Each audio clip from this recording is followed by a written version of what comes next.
Fremantle getting another one of the Tigers' stars in Shea Bolton. A disappointing end to their year, but this is the A-grade player that can really elevate them. Oh, I think this is a premiership within 3 years. I really do. There's no reason why this group can't go top 4 next year, try and go top 2, get the home ground advantage, bang, bang, straight in. They are stacked for talent. This guy's a game changer. He's a difference maker. They've paid exactly the right price for him. He's a 3-goal in 1 quarter type player. Swings the momentum of games.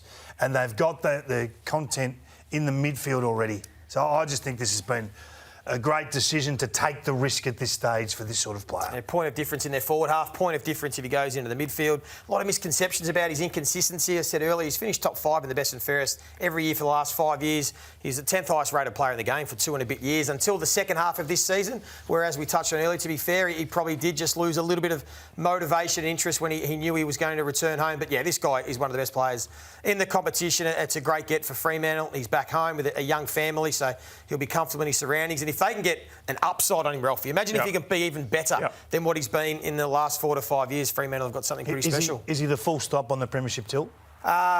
They don't need too much else. They've got most of the areas covered now. Now it's just about playing footy together. Still a pretty young group, just getting that continuity. And we know it takes a couple of years. You know, it takes years to get to finals and play them and win them, lose them and get back there. But yeah, they're listed in pretty good shape. And so he and Tracy and Amiss will play together, and potentially Luke Jackson going forward for the next 5, 6, 7 years. That is a forward line which is absolutely just exquisite in terms of talent level. Ralphie, would you take Hawthorn's list entering 2025 or Fremantle's? Ooh.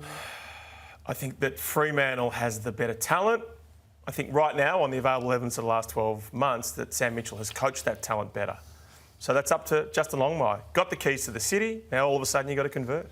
Nice question. I like it. Sorry. The Gold Coast Suns, Joey, we know Damien Hardwick has said he's got the bulk of his next premiership on the list. What do the improvements he's made during trade period? Well, they now have to play finals with what they've got. Oh, I think they're absolutely ready. They go from the toys to the trophies now. They've got to start thinking about winning finals and have the big picture of winning grand finals. I really like what they've done. They targeted specific players for specific roles that Damien Hardwick wants in his system. I know everyone talks about, Ralphie, with Daniel Rioli, what is he worth? I don't think the draft picks are about what they're worth. It's about what a club is prepared to give up to get. And they didn't need those picks early in this draft. They don't need any more young, talented kids. They've got a stack of them. They need some senior players that are ready to take them to the next level. They're still going to get a top 10, top 15 player in Leo Lombard, an academy kid. They're going to get 2 top 10 academy kids in next year's draft. So it doesn't matter that they didn't use these picks. They've got the players they want. They've got experience. They've got some run and carry. And really, this should elevate them to be playing finals. Yeah, someone said to me today the Gold Coast is effectively using a different currency. So they're using crypto and other clubs are using cash. And so, of course, they've done 4 last year in terms of academies. Leo, who's an absolute jet. And then Zeke Ulan, who could be the #1 overall pick. Bo Addison, who won the Futures game, best of field. And even Jeff White's son, Kalani, who could go to Melbourne, but also could go to Gold Coast. And so it may well be that this club just doesn't end up taking players from the draft who are not academy picks. Daniel Rioli is exactly what they want in terms of their system. The blitzkrieg, the forward handball, all the things that 2017 Richmond won a premiership with. You bring him and Noble in, I just think it works so well. They haven't had this player for a long time. And halfbacks are so creative in the way games played at the moment. You need 2 really aggressive halfbacks to pose an ever-present threat with ball movement, to force the opposition to be defensively diligent. He's a corridor runner. He's a goal kicker. He's a smooth mover.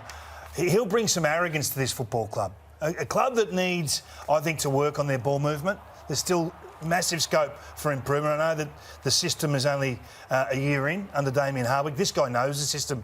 He was the system for a fair while at the Tigers. So I think this is a fantastic acquisition at the absolute right time. So him and Noble, they've got Uland, who was second in the best and fairest. Lockie Weller getting back to full fitness after coming off his now Powell. And I mean, really, they're replacing guys. You know, it was Joel Jeffrey and Alex Sexton and players like that they were using in the role. Even Sean Lemons has still been playing. So it's a massive upgrade for a side that are looking to absolutely skyrocket north. No excuses in season 2025 for the Gold Coast Suns. St Kilda, Kingy, who are one of the quieter teams over the trade period. Obviously losing Josh Battle is something they probably have known is going to happen for a while, and then targeting Jack McRae.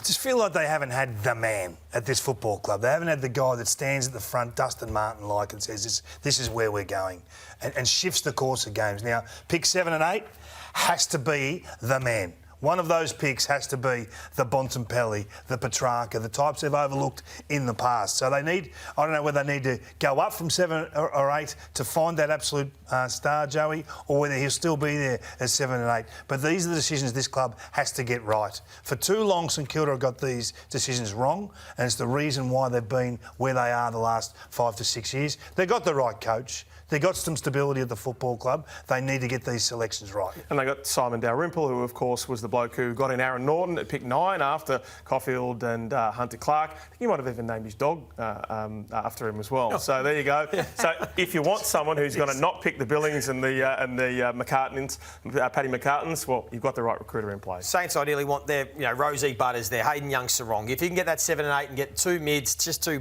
stars that they can put into that midfield group, away they go. The McRae one is interesting for a few. I'm a bit sceptical on McRae. I understand their thinking. They felt when Brad Crouch was playing, they made the rest of the team in the midfield better by having a senior ball winner in there. I think they've tried to replicate that with Jack McRae, so it'll be interesting to see what role he plays at St Kilda in the next couple of years.